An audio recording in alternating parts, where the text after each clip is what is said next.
Ladies and gentlemen, can we put our hands together to welcome our President, Mr. David Ong.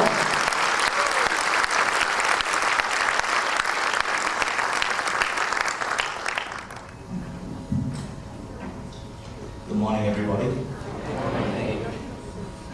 What do I love about REAPfield? I love the people. They don't work for me, we work together. I love its learning culture, its desire to grow and achieve. It gets me excited, upbeat, it creates energy. It makes me look forward to Mondays. Many people thank God for Fridays. I love the brainstorming, I love the ideas, the creative juices that when they come together. Sometimes I have to tell them, stop. It's about implementation. It's about execution. I love the group of thinking people. Reaping success through personal growth. God, who is the designer of the human race, designed you and I for growth, development, and achievement. And if this is not part of what's happening in our lives, one will experience unfulfillment. Unfortunately, there are people, after graduating and getting a job, put on the brakes, stop learning and growing. The idea and practice of growth and achievement goes away, and the drive and motivation slips away. I'd like to tell you a story about my personal life. I was thinking very much, I love what Hussein said just now. In REAPfield, there is no stress. I wish some of you could come up here and take over my place. I stress a lot preparing this message. But when I was thinking about this message to the wonderful group of REAPfield people, there are many things we can talk about in regards to personal growth. But I want to tell you a story about my own life. I was born in a home having 4 sisters, youngest in the family. And as a young boy or young lad, I used to watch my twin sisters study, holding on to their books for hours at a time, memorizing and moving their lips at great speeds to store information. And I told myself, boy, I would not like to be like that. It was rather unappealing to me and didn't seem to be fun. That was fatal thinking number 1 in my life. I learned later in life that education is costly, but so is ignorance. So I grew up having very little interest in studies, and I drifted during my school days. One day I heard my late dad's conversation with some friends, and he talked about his children going for further studies and the cost of sending children abroad and getting their degrees, and he was saying this to a friend. He said, I think it's a sure waste of money, he said, and rather than using the money for education or going for further studies, I think that money could be put to good use for business. And that was music to my ears. And boy, was I obedient. I failed my Form 3, and that's LCE. I went to a private school, and at that time, they call it qualifying tests, and I miraculously passed that exam. But no recollection how I did it. I hope I did not cheat. Then they sent me back to a government school, and I failed my MCE. I only passed my English and geography. So today I'm quite good, at least at speaking English. And geography, I'm quite good at traveling. I'm traveling. So there's no degree to my achievements and my name, and I have to tell you this very funny story. REAPfield is at one time was part of the NAI group, and we have this Asia Pacific Conference for NAI in Hong Kong. And I think if Mr. Ronnie Fernandez remember, I think we were there together. And I remember the first day we were all sitting down a round table, and all the people who were participating was talking about the various countries they came from, and during the introduction, everybody was introducing themselves and saying, I came from this university, I came from that university, and I was slowly but surely slipping down, getting under the table. And I was thinking, what am I going to say? And I was in Hong Kong, maybe University of HK, one of the best universities in Asia.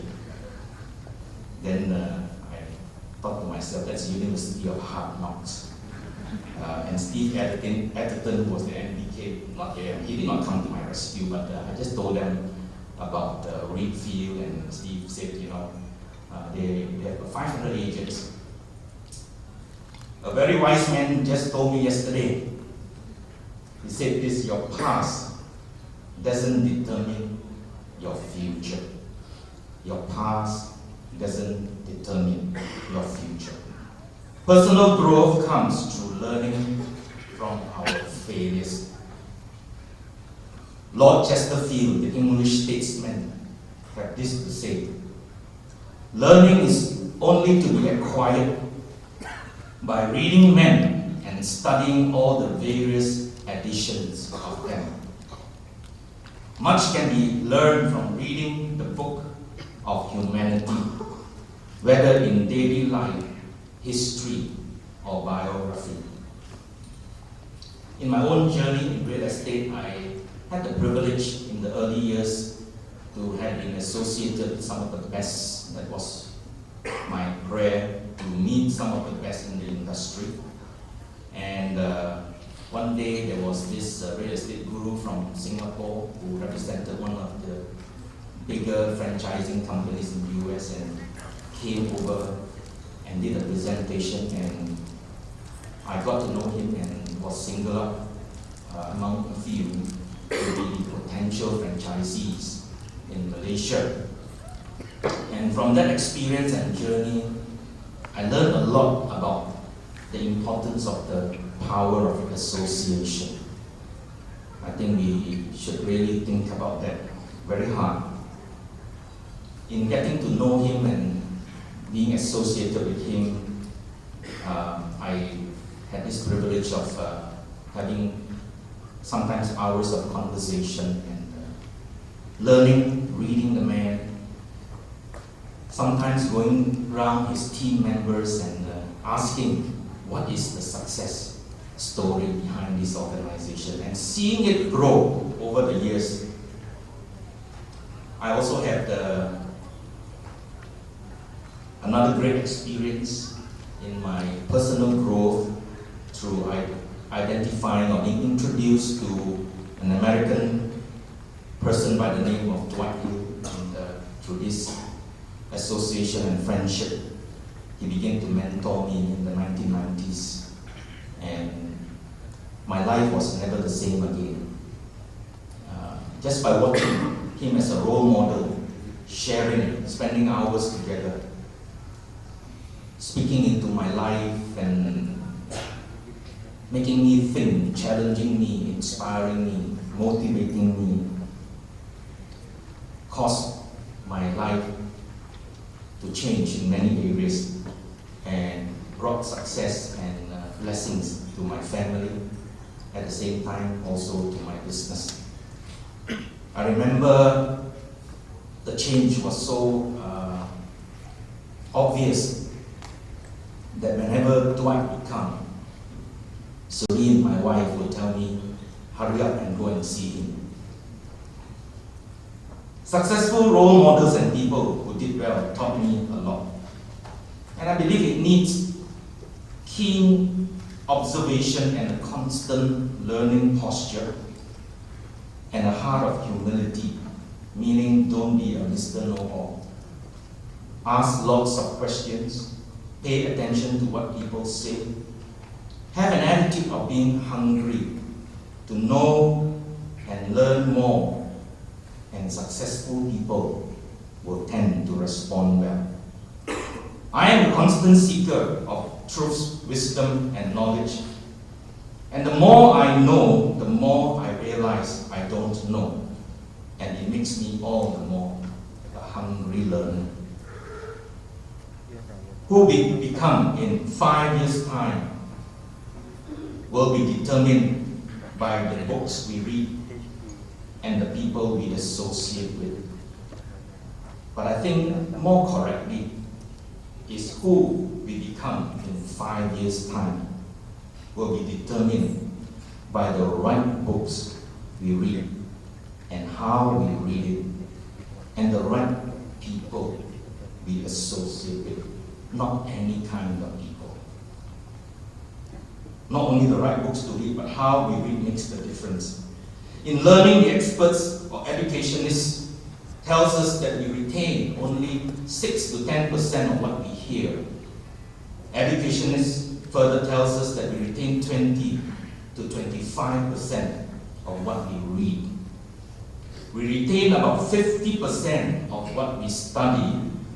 To study is to work at what we read with the purpose of understanding, retaining, and utilizing the information. When you read, you only scratch the surface. But when you study, you dig into its hidden treasures.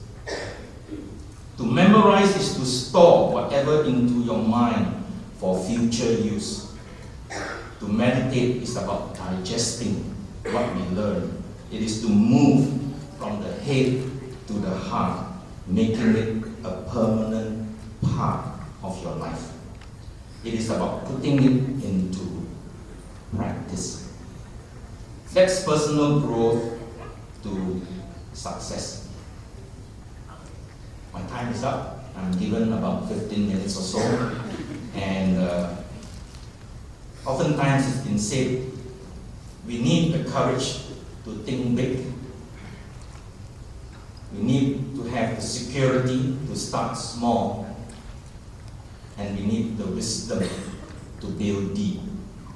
A big part of building deep is about personal growth, and that's our theme for today. There are many good speakers lined up to even share with the group today. You as an individual and I holds the key to our own destiny, because we are all individually responsible for our own personal growth. And I like the tagline that I heard from someone that says, in life, even though the organization is a constant growing, learning, and achievement organization, it is so vital to complete this that all of us as individuals learn to feed ourselves. So thank you for listening, and God bless all.